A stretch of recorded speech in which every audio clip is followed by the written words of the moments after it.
गति के समीकरण को हम लोग अंग्रेजी में कहते हैं इक्वेशन ऑफ मोशन। 9th में एक बार आपने पढ़ रखा होगा, बस ये याद नहीं है कि ये इक्वेशन ऑफ मोशन ही है। जैसे आपने पढ़ा है कभी क्या जीवन काल में v = u + at, कभी पढ़ा है आपने?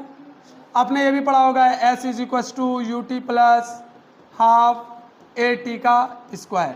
फिर आपने ये भी पढ़ा होगा v² = u² + 2as। क्या ऐसा 3 समीकरण आपने पढ़ा है कभी 9th में? जो 9th में आपने पढ़ा है उसी 3 समीकरण को हम लोग बोलते हैं गति का समीकरण। गति का ये पहला समीकरण है, गति का ये दूसरा समीकरण है, गति का ये तीसरा समीकरण है। गति का समीकरण तब वैलिड है, ध्यान से समझिए, 11th में तब आप आ सकते हैं जब 10th आपने पास किया। क्या ऐसे मन क्या और 11th में आ गए? ऐसा तो नहीं हो सकता है। उसी तरह गति के समीकरण के लिए कुछ कंडीशन है, वो क्या कंडीशन है उसको ध्यान से सुनिए। एक नाम आपने पढ़ा है त्वरण, जिसको हम लोग ए से दर्शाते हैं। जब किसी वस्तु का त्वरण नियत होगा, क्या बोला मैंने? आवाज नहीं आई। जब किसी वस्तु का त्वरण, वेरी गुड, जब किसी वस्तु का त्वरण नियत होगा तब हम गति का समीकरण वैलिड होगा, यानी गति का समीकरण उसके लिए वैध है, उसके लिए पढ़ सकते हैं। और अगर त्वरण बदल रहा है तो गति का समीकरण काम। अब त्वरण किसको कहते हैं वो भी ध्यान में लाइए।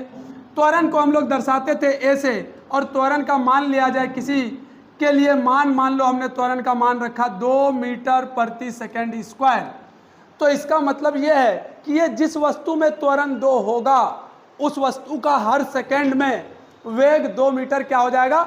बदल जाएगा, बढ़ेगा, क्योंकि ये प्लस में है। जैसे एक एग्जांपल, मान लो कोई गाड़ी चला रहा था 50 मीटर पर सेकंड से, कितना से चला रहा था, और उसने जब 50 पर पहुंचा गाड़ी तब उसने त्वरण का मान रख दिया 2। कितना रख दिया?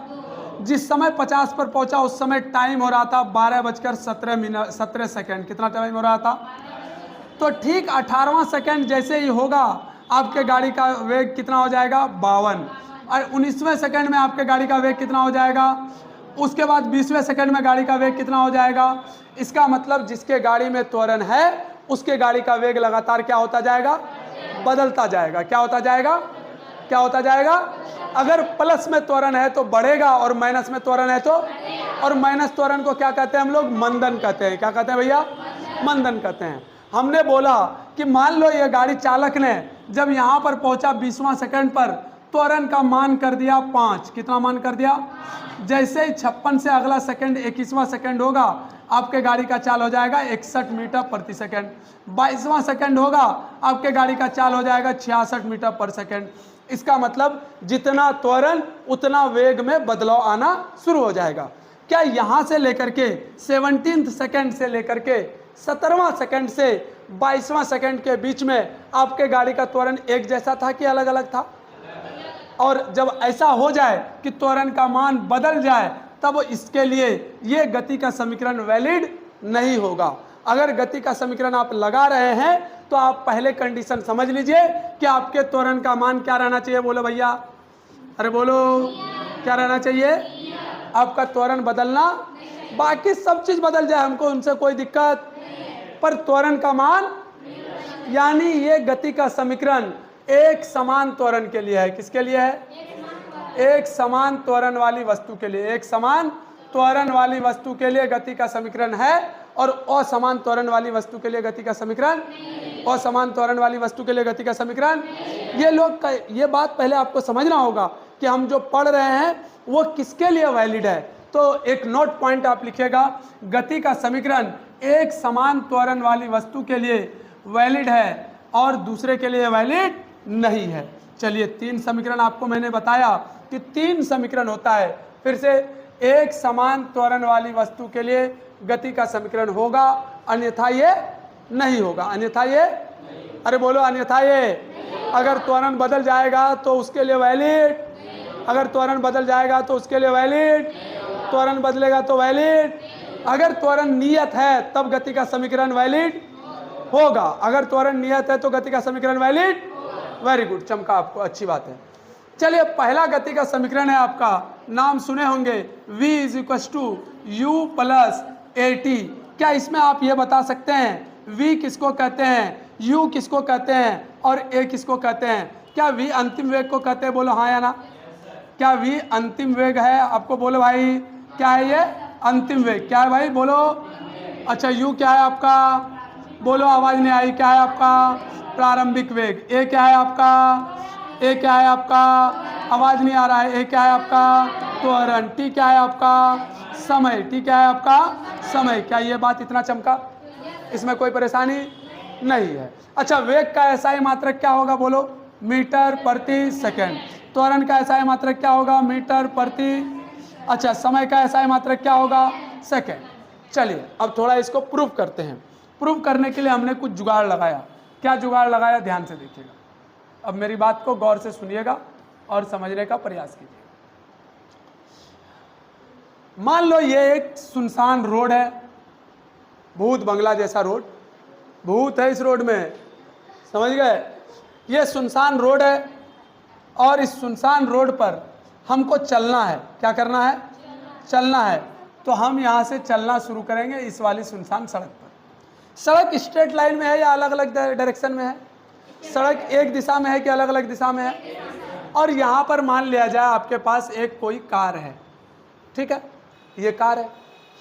जिस समय आप इसको देख रहे हैं यहाँ पर खड़े होकर के, उस समय आप समय को क्या मानेंगे? 0 सेकेंड।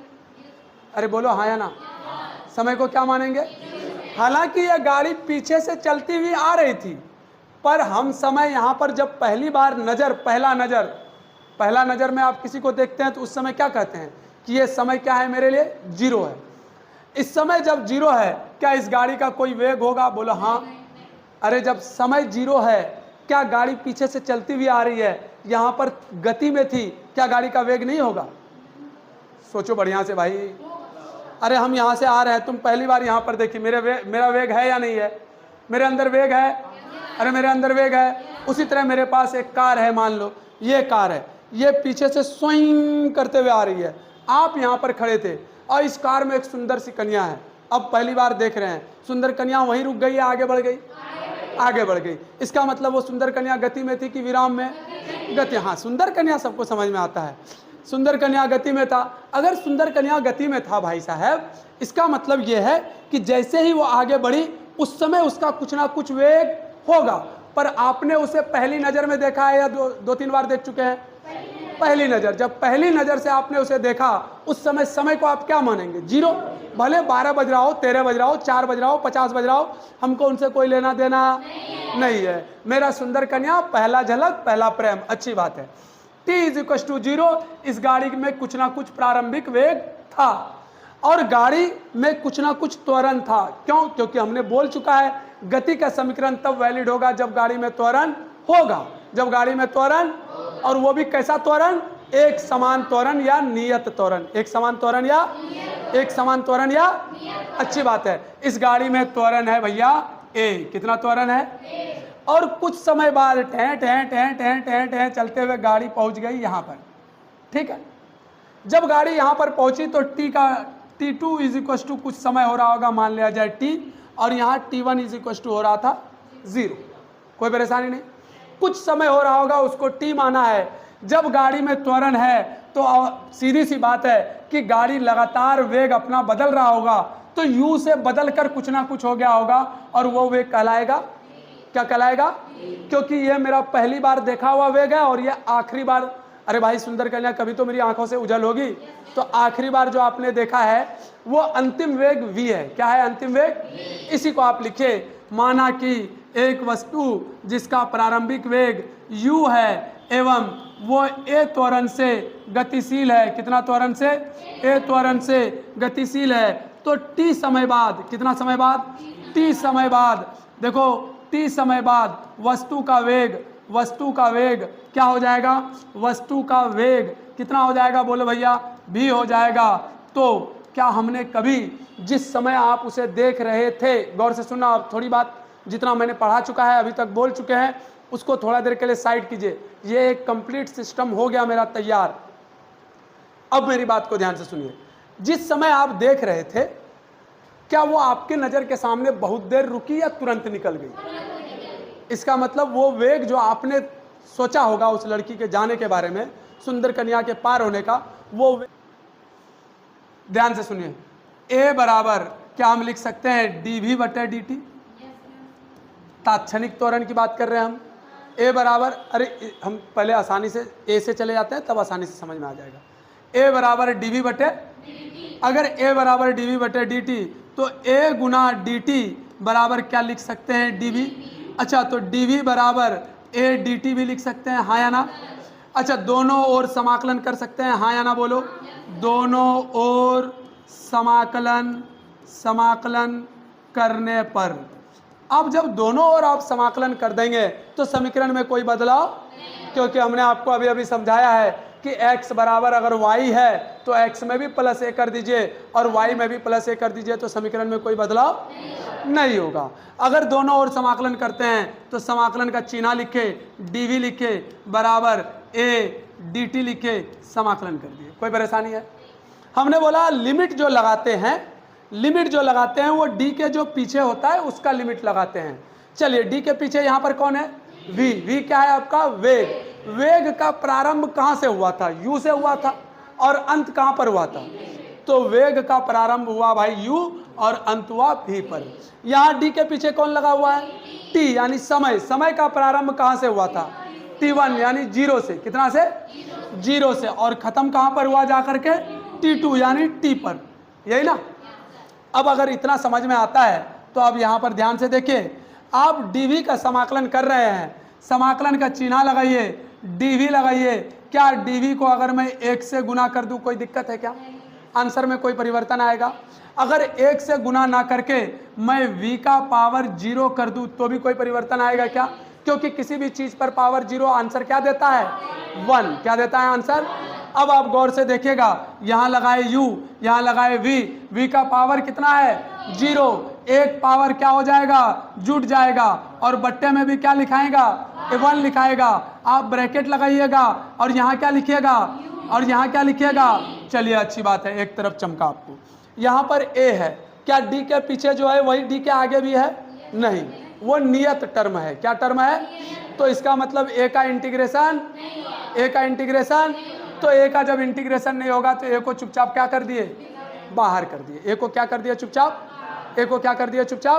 अच्छी बात है, a को आपने बाहर किया। अब समाकलन किसका करना है, 0 से लेकर t तक, और करना है dt का।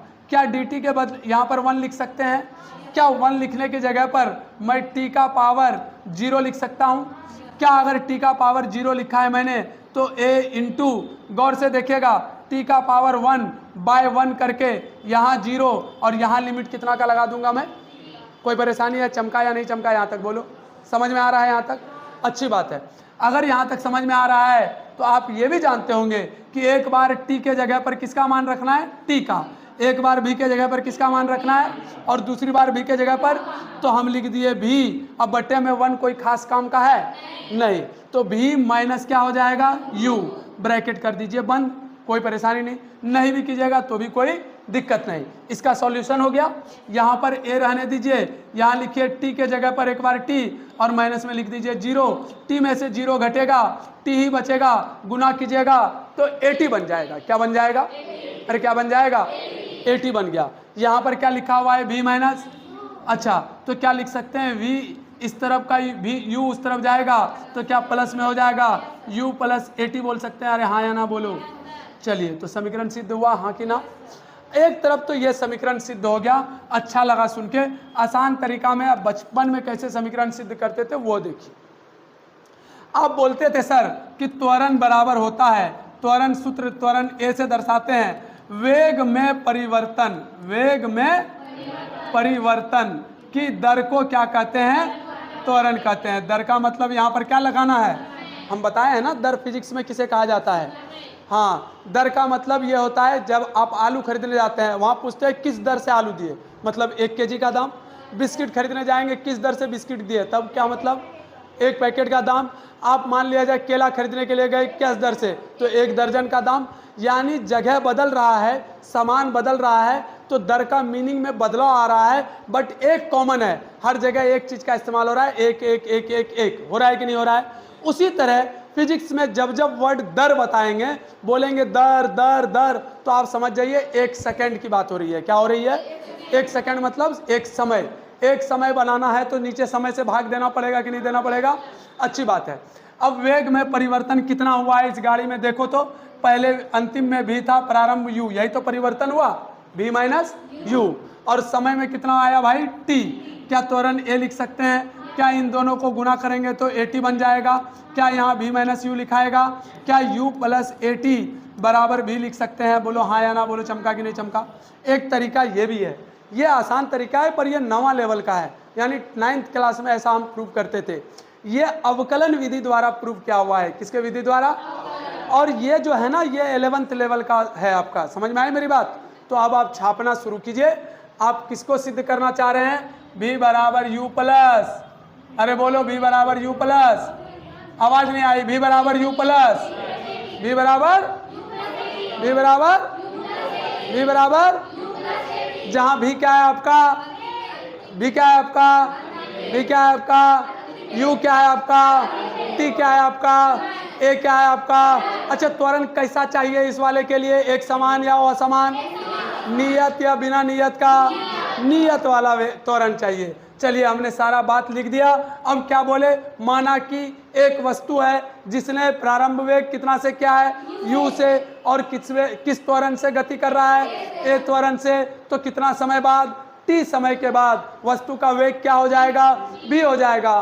तो a बराबर आप जानते हैं क्या होता है? dv बटे dt। हम a और dt को मल्टीप्लाई कर दिए, क्या बन गया? dv बन गया। क्या दोनों ओर समाकलन किया? दोनों ओर समाकलन करने के बाद हम लिमिट बैठाएंगे d के पीछे जो है उसके अनुसार। d के पीछे कौन है? v है। देखिए भाई, वेग का परिवर्तन कहाँ से कहाँ हुआ है? u से v। प्रारंभ कहाँ से क्या? u से, यानी नीचे कौन जाएगा? अपर में कौन जाएगा? b। जब u था तब उस समय क्या हो रहा था? जब t आया उस समय क्या हो रहा है? सॉरी, v आया उस समय क्या हो रहा है? आपने क्या, a हमारा नियत टर्म है, आप पहले ही बोल चुके हैं कि a क्या है? आपने पहले ही बोला है a क्या है? a क्या है? और नियत टर्म को हम समाकलन नहीं करेंगे क्योंकि d के पीछे कौन लगा हुआ है? t लगा हुआ है। a लगा होता तो हम सोचते, d के पीछे कौन लगा हुआ है? t लगा हुआ है। जल्दी कीजिएगा थोड़ा।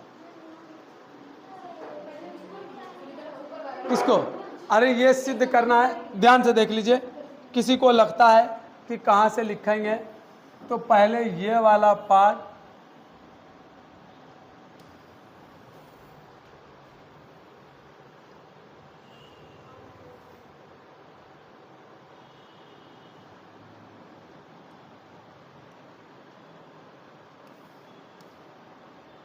अब सही है। पहले ये वाला पार्ट, फिर फोटो, फिर यहाँ से सिद्ध किए, फिर यहाँ सिद्ध करके ये आ गया। ये बच्चा पार्टी वाला सिद्ध किया हुआ है, बचपन में जो हम लोग सिद्ध करते थे। अब आप 55 के हो गए हैं, आप ऐसा सिद्ध ना करें, नहीं तो बच्चा देखकर हंसेगा। ये वाला उतार लिए, उसको उतारने की कोई ज़रूरत नहीं है।